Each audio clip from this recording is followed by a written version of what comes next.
Good Friday morning, and thank you for joining us on KARE 11 News Now. I'm Jason Hackett. Let's get to your headlines. Happening right now, over a dozen Democratic lawmakers are in St. Paul to see firsthand ICE's impact in Minnesota. And this morning, they'll hear testimony from the community. Audrey Russo has more. Yeah, about 30 lawmakers from around the country are going to come to the Minnesota Senate building. They're going to join Congresswoman Ilhan Omar to talk a little bit about what's been going on. Now, a lot of these lawmakers were just getting on a plane last night, and they actually put out some posts on social media talking about their plans for today. Take a listen. Hi everyone, I am about to get on a plane to Minnesota for a field hearing on the troubling and escalating federal enforcement actions happening there and across the country. We'll be able to hear directly from impacted people who have been brutalized, terrorized by ICE. They say they also plan to hear from some legal experts as well. And after hearing from these Minnesotans who've been targeted by ICE, they'll hold a press conference. This is the 6th hearing in a series they're calling Kidnapped and Disappeared. Now, this comes as some Republican lawmakers were quoted in a Politico article in the last 10 hours saying they'd be open to implementing more training for ICE officers, though they stopped short of criticizing the Trump administration. And on a state level, Attorney General Keith Ellison has actually launched a form for Minnesotans to document their interactions with federal agents. Audrey, thank you. Meanwhile, President Trump is threatening to invoke the Insurrection Act here in Minnesota. That news breaking during our Sunrise stream yesterday. The president says he'll do it if local leaders don't, in his words, obey the law and stop the professional agitators and insurrectionists from attacking ICE agents. Invoking the act would mean the president would deploy U.S. troops to Minnesota. Members of Congress have responded to the president's announcement. Here's what they had to say. Take a listen. Minnesota is out of control. You have local and state leaders who seem to be encouraging violence and all of this madness, and the president's frustrated about it, and so are we. Well, Donald Trump is lawless and doesn't respect the Constitution, and this is just another example. The man doesn't respect the rule of law. He's clearly using our military and our law enforcement improperly at home and abroad. This morning, we're learning more about another person shot by a federal law enforcement officer. This situation happened on Wednesday night. So here is what the Department of Homeland Security says led up to that shooting. According to DHS, Julio Cesar Sosa Solis is in the U.S. illegally from Venezuela. And while officers were trying to arrest him during a targeted traffic stop, they say he drove off, crashed his vehicle into another parked car. And that's when he took off on foot. That officer eventually catching up to him, and they say that's when some type of struggle began. DHS says during the struggle, 2 other men came out of a home nearby and ambushed the officer, attacking him with a shovel and a broom. And that is when the officer shot Sosa Solis in the leg. Officials say both the officer and Sosa Solis were hospitalized. The 2 other men are also in custody. Meanwhile, Minnesota's tribal leaders are expressing concern that ICE agents are targeting indigenous people. They say 3 members of the Oglala Sioux tribe have been detained. The community leaders say the men are homeless and were arrested near East Franklin Avenue in Minneapolis, a historically Native American area. Not far from there, members of the American Indian movement from across the country are organizing to provide security and conduct patrols. They're also gathering donations and reminding people to carry their tribal IDs and enrollment papers. They can't call us illegal, our immigrants, when we were here first.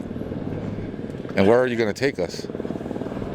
Where are you supposed to send us if you say that we don't belong here?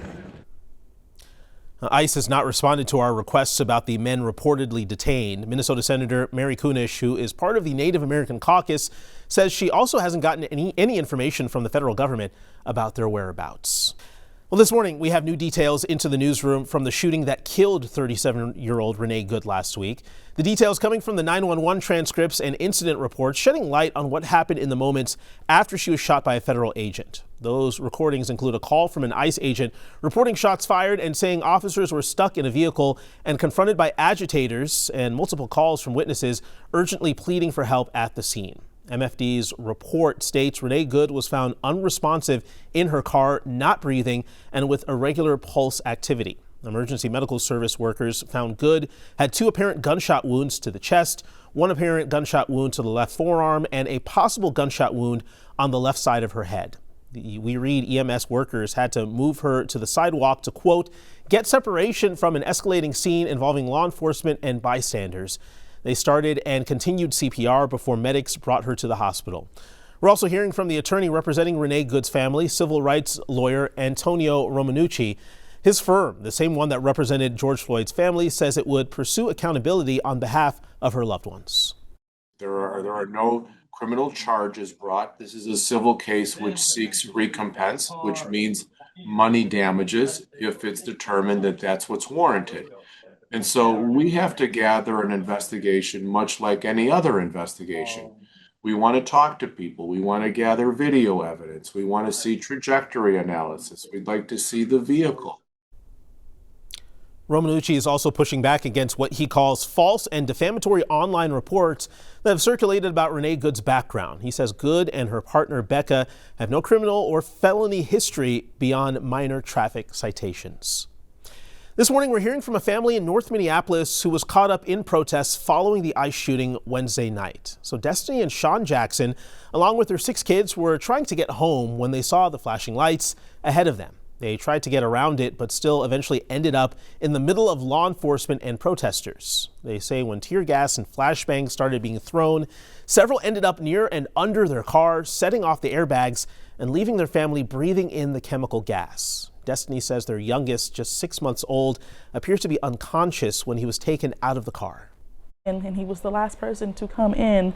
He was just like lifeless, like he had like foam like around his mouth, and he had tears coming out his eyes. I was giving him mouth to mouth, and people were calling EMS trying to get help.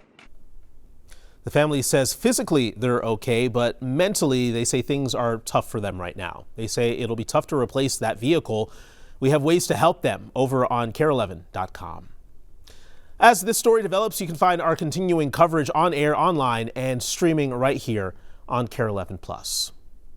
Right now, Health Partners clinics are officially on notice of a possible strike with nearly 2,000 union workers. They voted overwhelmingly in favor of 7 days on the picket lines if they can't agree on a contract. SEIU Healthcare, the union representing the workers, says Health Partners isn't offering a wage increase, at the same time proposing a massive increase to healthcare costs. So before a strike would happen, the union would need to give a 10-day notice, and workers can't strike before their current contract ends on January 31st. In a statement here, Health Partners says in part they're disappointed in the strike decision, but remain hopeful they can reach an agreement without a work stoppage. They have 4 more bargaining sessions on the calendar. Venezuelan opposition leader Maria Corina Machado gifted her Nobel Peace Prize to President Trump during her visit to the White House on Thursday. The visit comes as she seeks to position herself in Venezuela's future leadership now that former authoritarian leader Nicolas Maduro is arrested and in a U.S. jail. This gift comes as President Trump continues to manage crises around the globe, including the ongoing protests in Iran. NBC's Alice Barr reports from Washington. Hi there. The White House confirmed President Trump did keep Machado's Nobel Peace Prize, an award he's long publicly said he deserves for helping resolve global conflicts, though the gift from Machado is symbolic. Closing out an eventful week on the world stage, President Trump is now in possession of a Nobel Peace Prize, presented to him by Venezuelan opposition leader Maria Corina Machado. And a recognition for his unique commitment with our freedom. She told Fox News the gift is on behalf of the people of Venezuela. He deserves it. The president called it a wonderful gesture of mutual respect, though it is symbolic, with the Nobel Institute saying the prize cannot be transferred. Machado's visit comes amid uncertainty over her role in Venezuela's future. Following the U.S. ouster of authoritarian leader Nicolas Maduro, President Trump said he did not believe Machado had the respect to lead. Florida Republican lawmakers hoping she'll prove otherwise. She's the legitimate leader of the opposition in Venezuela. She proved it. She earned it. President Trump has said the U.S. would run Venezuela until a safe transition can be made, and praised interim president and Maduro loyalist Delcy Rodriguez. She's somebody that we've worked with very well. Citing her support this week of a U.S. sale of Venezuelan oil, while U.S. forces seized another oil tanker linked to Venezuela that Homeland Security says was illegally defying sanctions.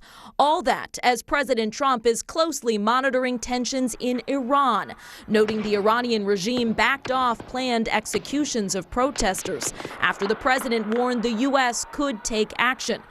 U.S.-based human rights activists say more than 2,600 people have died in the crackdown on anti-government protesters, and the White House says all options remain on the table. As he weighs his options in Iran, President Trump told his national security team that if he chose military action, it would need to be a swift and decisive blow to the regime and not a sustained war, according to 4 sources, including U.S. official.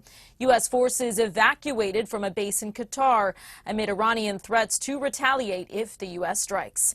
In Washington, Alice Barr, NBC News. Stick with us. More news and weather coming up after the break.